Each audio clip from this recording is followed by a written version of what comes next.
कोणत्या गटात स्मारक आहे आणि कोणत्या गटामध्ये ग्रामपंचायतच्या इमारतीचे बांधकाम सुरू आहे याची माहिती द्यावी.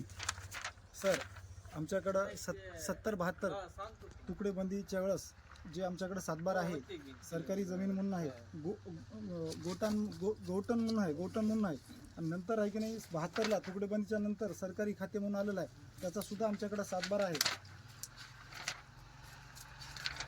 हे सरकारी जमीन म्हणून आमच्याकडे 167 गट नंबर आहे, 76 जमीन आहे. या गटामध्ये आमचं बांधकाम आहे. या गटामध्ये आमचा नमुना नंबर 8 आहे. ग्रामपंचायत त्याच गटामध्ये बांधत आहे.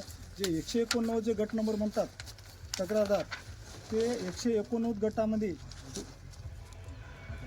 ईश्वरगिरी माताच्या नावानं आहे.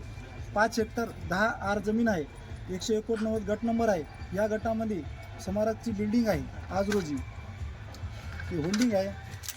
म्हणजे ते स्मारकाचा वेगळा गट नंबर आहे आणि ग्रामपंचायत इमारत बांधकाम चालू आहे हा दुसरा गट आहे. हा दुसरा गट आहे. 189 आहे ते हुतात्मा स्मारकची बिल्डिंग आहे 189 मध्ये, आणि 167 मध्ये बांधकाम जे आहे ते आपलं ग्रामपंचायतचं चालू आहे. आणि 17-18च्या फेरआकारामध्ये फेरफार लावलेला आहे आणि त्याचा हे नमुना नंबर 8 आहे. या नमुना नंबर 8च्या आधारे या ठिकाणी आम्ही ग्रामपंचायत बांधत आहोत.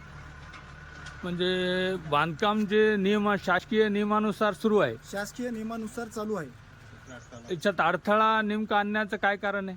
जाणून बुजून गावातल्या राजकारण जाणून बुजून करत आहे. या बिल्डिंगवर ग्रामस्थाचं म्हणणं आहे की बाबा हे जे बांधकाम चालू आहे ते आपल्या गावासाठी लोकसंख्येप्रमाणे या ठिकाणी आपल्याला ग्रामपंचायत बिल्डिंग दिलेली आहे शासनानं. ती बिल्डिंग सुरळीत चालावी जेणेकरून लोकांचे इथं प्रश्न, गावातल्या गोरगरिबाचे प्रश्न सुटतील यासाठी बिल्डिंग दिलेली आहे.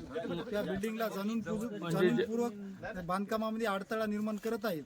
ते प्रशासनानं सगळे सखोल चौकशी करून ताबडतोब जे रुकलेलं जे बांधकाम चालू आहे ते बांधकाम चालू करावं, जेणेकरून आज तुम्हाला सेंटरिंग या ठिकाणी झालेली आहे, वरी गजाळी आतरलेली आहे.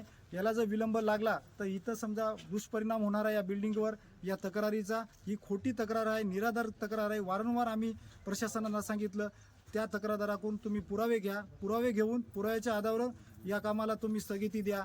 त्यानं तसं न करता कुठलाच पुरावा नसताना ते तक्रारदार निराधार दिली, ते ताबडतोब फेटाळायला पाहिजे होती. आम्ही त्याच्यासाठी 4 मार्चला आम्ही एक निवेदन दिलं होतं. गावातून आम्ही जवळपास 30-40 लोक प्रतिष्ठित गावातले घेऊन गेलो होतो. ही बघा तक्रार, ज्या दिवशी निवेदन दिलं त्याचं ही कॉपी आहे. हे पूर्ण सह्या हाता ग्रामस्थाच्या अशी विनंती केली. या कुठलीही अर्जाची दखल घेतली नाही. फक्त एक निराधार तक्रार आहे. फक्त त्या तक्रारदारांना एवढं उल्लेख केलेला आहे की हुतात्मा स्मारकावर जमिनीचा ग्रामपंचायत प्रशासनाने अतिक्रमण करून ते ग्रामपंचायत बांधकाम करत आहे, ते ताबडतोब हटविण्यात येऊन अशी एक तक्रार आलेली आहे निराधार.